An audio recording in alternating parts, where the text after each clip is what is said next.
Wait. Harry doesn't want the shot. Harry's in a lot of pain. I want the pain.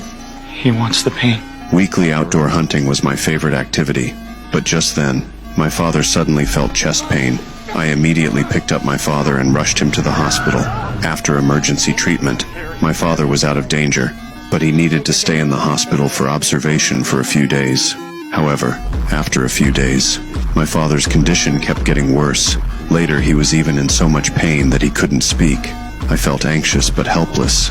When I was walking down the hallway, I happened to see the head nurse comforting a deceased patient's family, but she had this creepy smile on her face. I had a feeling something was off. The next day, I saw the head nurse cutting up a newspaper with scissors. I immediately went to the store and bought the exact same newspaper. After comparing them, she had cut out the obituary of the person who died last night. I finally understood why my father's condition kept getting worse. That nurse must have made my father her target. That afternoon, while Nurse Mary was giving other patients their medication, I snuck into her office. Sure enough, I found a photo album in her drawer. It was full of obituaries from past patients. Mary had been collecting them like trophies. She could look through them during her free time. Then I quietly put it back where I found it. I collected my father's medications. I took them to my medical school's lab for testing. I found potassium nitrate in the medication. Potassium nitrate is easily absorbed by the body when diluted. Small amounts won't cause much harm. But if someone gets multiple injections of potassium nitrate, it becomes deadly. Even experienced medical examiners would have trouble determining the cause of death.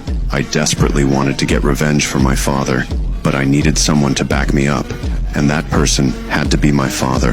While Mary wasn't looking, I quickly whispered the situation to my father. Then I refused Mary's request to give him a shot. When I saw her show that vicious look, I felt relieved. My father, being a cop, definitely saw through her bad intentions too. Late that night, I got to Mary's house early.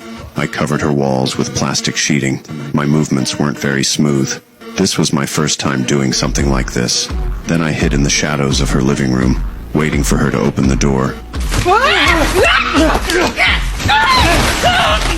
After I read out Mary's crimes, I became her judge. I quickly took out this killer. The next day, when I was driving home, I saw a bunch of police cars in front of my house.